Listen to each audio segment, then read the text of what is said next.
اعوذ باللہ من الشیطان الرجیم۔ پناہ مانگتا ہوں میں اللہ کی شیطان مردود سے۔ بسم اللہ الرحمن الرحیم۔ اللہ کے نام سے جو بڑا مہربان نہایت رحم فرمانے والا ہے۔ کما اخرجک ربک من بیتک بالحق وان فریقا من المؤمنین لکارہون۔ جیسا کہ یعنی اے نبی تیرے رب نے تجھے تیرے گھر سے حق کے ساتھ نکالا، مگر مومنوں کا ایک گروہ تو اس کو یقیناً ناپسند کرتا تھا۔ حاشیہ نمبر 6۔ ان آیات کا مفہوم سمجھنے کے لیے غزوہ بدر سے متعلق واقعات و حالات کو بطور پس منظر مختصر بیان کرنا مناسب ہوگا۔ ہجرت کے بعد بھی کفار کی اسلام کے خلاف سرگرمیاں شد و مد سے جاری تھیں اور وہ آس پاس کے قبائل کو مسلمانوں کے خلاف اکساتے رہتے تھے۔ تقریباً سن 2 ہجری میں ابو سفیان بن حرب ایک تجارتی قافلے کو لے کر شام سے مکے واپس آ رہا تھا۔ قافلے میں افراد کی تعداد کم تھی لیکن سامان کثیر تھا۔ یہ بات یاد رہے کہ شام جانے والی تجارتی شاہراہ مدینے کے قریب سے گزرتی ہے۔ نبی صلی اللہ علیہ وسلم نے حالات کو مد نظر رکھتے ہوئے مکے اور شام کے درمیان تجارتی شاہراہ کی ناکہ بندی کو ضروری سمجھا۔ چنانچہ آس پاس کے علاقوں میں رہائش پذیر قبائل سے معاہدے کر لیے گئے اور ان کو حلیف بنا لیا گیا، تو انہوں نے غیر جانبدار رہنے کا معاہدہ کر لیا۔ یہ معاہدے قریش کی اقتصادی ناکہ بندی کے لیے بہت مفید و مؤثر ثابت ہوئے۔ الغرض جب مخبروں نے تجارتی قافلے کے حالات سے مطلع کیا تو نبی صلی اللہ علیہ وسلم نے صحابہ کرام رضی اللہ عنہم کو جمع کیا اور اس قافلے پر چھاپا مارنے کے لیے مدینہ سے روانہ ہوئے۔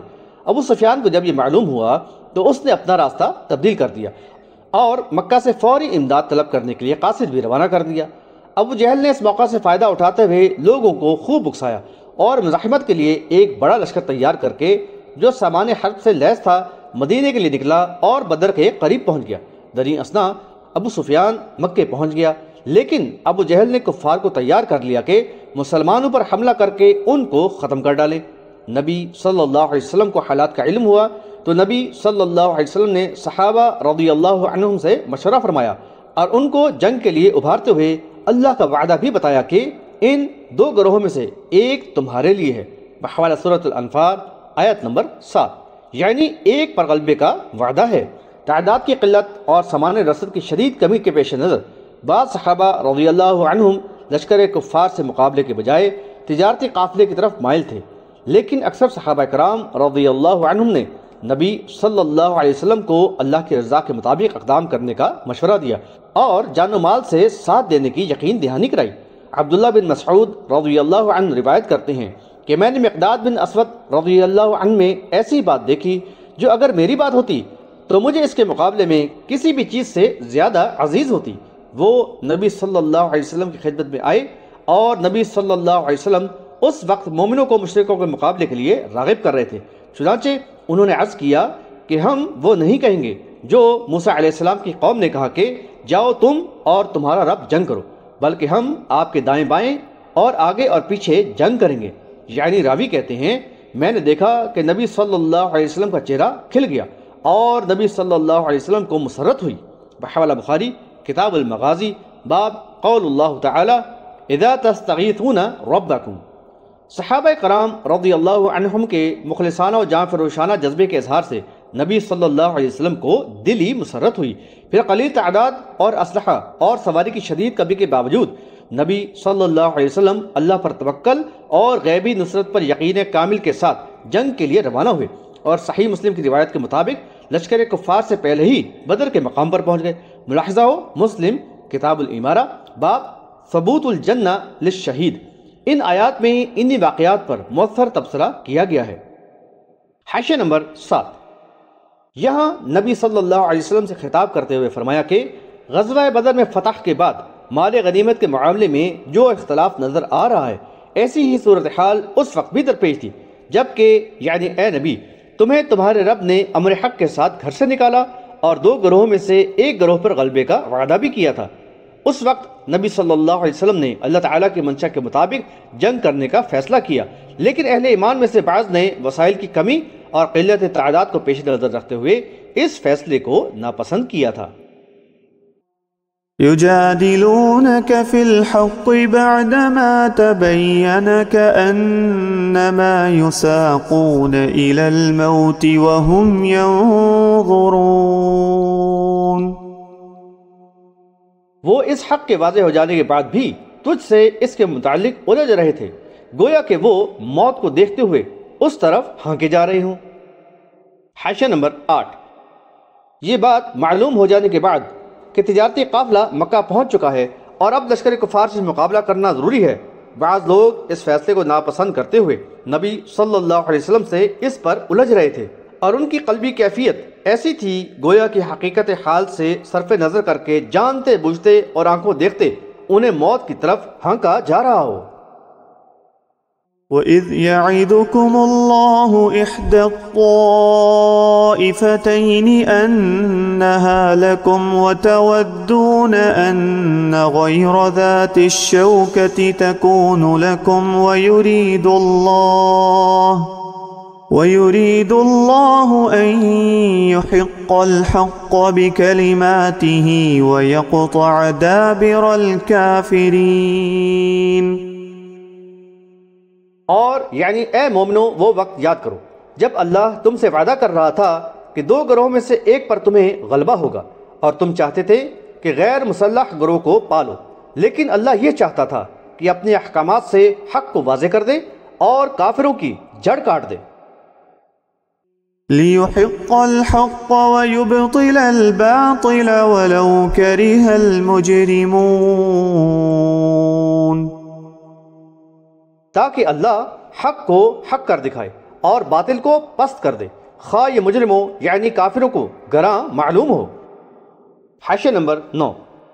ان آیات میں جنگ سے پہلے کی صورتحال پر تبصرہ کرتے ہوئے اہل ایمان کی حوصلہ افزائی کی گئی ہے۔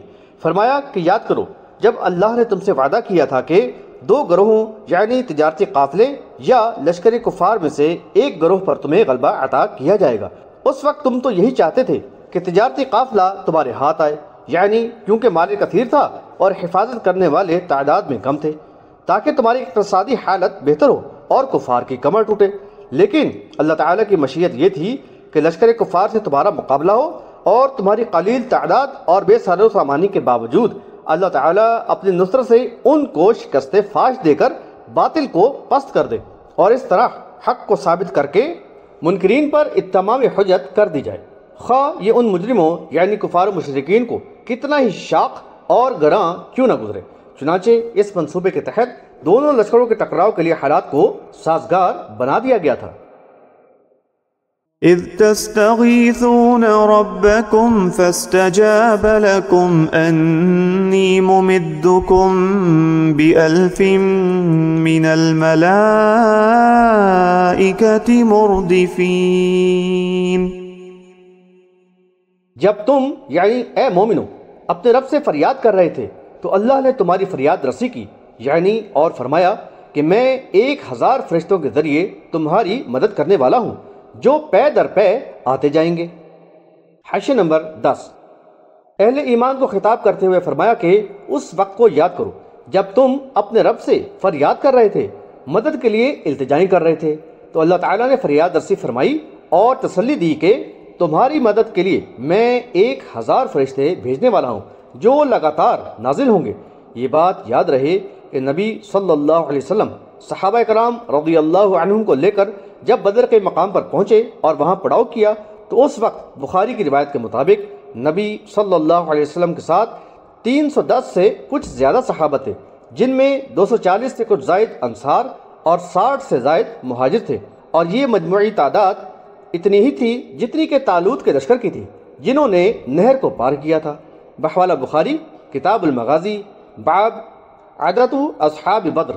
نبی صلی اللہ علیہ وسلم نے لشکر کفار پر نظر ڈالی تو وہ 1000 تھے، جبکہ صحابہ رضی اللہ عنہم کی کل تعداد 319 تھی۔ بحوالہ مسلم کتاب الجہاد والسیر باب امداد الملائکہ فی غزوہ بدر۔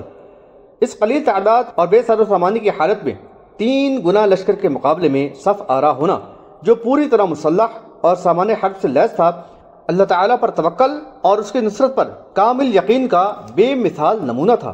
اس وقت رسول صلی اللہ علیہ وسلم قبلہ رخ ہو کر الحاح و زاری کے ساتھ اللہ کی بارگاہ میں دست بدعا ہوئے اور عاجزانہ التجا کی، اے اللہ، جو مجھ سے وعدہ کیا ہے اسے پورا کر دے، اور یعنی مدد کا جو وعدہ کیا ہے وہ لے آ۔ اگر اہل اسلام کا یہ گروہ ہلاک ہو گیا تو روئے زمین پر کہیں تیری عبادت نہ ہوگی۔ صحیح بخاری میں یہ الفاظ بھی آئے ہیں، اے اللہ، اگر تیری مشیت یہی ہے کہ اب تیری عبادت نہ ہو، یعنی تو تیری مرضی۔ بڑی دیر تک رسول صلی اللہ علیہ وسلم قبلہ رخ دست بدعا رہے اور اللہ تعالیٰ سے فریاد کرتے رہے، یہاں تک کہ شانوں سے چادر گر گئی۔ ابو بکر رضی اللہ عنہ نے آ کر چادر کو اٹھا کر شانوں پر ڈالا اور رسول صلی اللہ علیہ وسلم کو اپنے ہاتھ سے پکڑا اور عرض کیا کہ بس کیجئے، بلا شبہ اللہ تعالیٰ آپ سے کیے ہوئے وعدے کو پورا کرے گا۔ بحوالہ بخاری کتاب المغازی باب اذا تستغیثون ربکم، اور مسلم کتاب الجہاد والسیر باب امداد الملائکہ فی غزوۃ بدر۔ مومن مجاہدین بھی بارگاہ ربانی میں دعائیں کر رہے تھے جس کا آیت میں ذکر کیا گیا ہے۔ اللہ تعالیٰ نے دعائیں قبول فرمائیں اور ان کو خوشخبری دی کہ میں 1000 فرشتوں سے تمہاری مدد کروں گا جو پے در پے نازل ہوں گے۔ وما جعله الله إلا بشرى ولتطمئن به قلوبكم وما النصر إلا من عند الله إن الله عزيز حكيم۔ اور اللہ نے یہ یعنی وعدہ محض خوشخبری کے طور پر کیا تھا تاکہ اس سے تمہارے دل مطمئن ہو جائیں، اور مدد تو اللہ ہی کی طرف سے آیا کرتی ہے، یقیناً اللہ سب پر غالب ہے، حکمت والا ہے۔ حاشیہ نمبر 11۔ مزید وضاحت کرتے ہوئے فرمایا کہ ملائکہ کا نزول کا یہ وعدہ بطور خوشخبری کیا گیا تھا تاکہ مجاہدین پورے یقین اور اطمینان قلب کے ساتھ قتال کریں، ورنہ اللہ تعالیٰ کی مدد تو کسی بھی شکل میں آ سکتی ہے۔ وہ فرشتے نازل کیے بغیر بھی امداد کر سکتا تھا، مثلا کفار کے دلوں میں رعب ڈال کر انہیں پسپا کر دیتا، جیسے کہ اگلی جنگ غزوہ احد میں بھی جنگی صورتحال کفار کے حق پہ تھی، پھر بھی وہ میدان چھوڑ کر چلے گئے۔ غزوہ بدر میں جب لشکر آمنے سامنے ہوئے تو کفار کی نگاہوں میں اہل ایمان کو دگنا دکھایا گیا۔ بحوالہ سورہ آل عمران آیت نمبر 13، تاکہ کفار کے حوصلے پست ہوں اور وہ رسوا کن شکست سے دوچار ہوں۔ اس کی مزید تفصیل آئندہ آیات میں آئے گی۔ ظاہراً اسباب کے بغیر یہ اللہ کی طرف سے غیبی امداد تھی۔ بلا شبہ اللہ تعالیٰ زبردست قدرت و حکمت والا ہے، وہ اسباب کا خالق اور اسباب پر پوری طرح قادر ہے، اور بڑے سے بڑے لشکر کو ما فوق الاسباب دیست و نابود کر دینے پر بھی قادر ہے۔ بہر نو اس بات کا یہ مفہوم نہ لیا جائے کہ غزوہ بدر میں ملائکہ کا نزول نہیں ہوا اور محض وعدے پر اکتفا کیا گیا۔ امر واقعہ یہ ہے کہ میدان جنگ میں فرشتے نازل ہوئے، انہوں نے قتال کیا اور کفار کو قتل کیا۔ چنانچہ اگلی آیت میں فرشتوں کو ہدایت دیتے ہوئے کفار کی گردنوں پر ضرب لگانے کا حکم دیا گیا ہے۔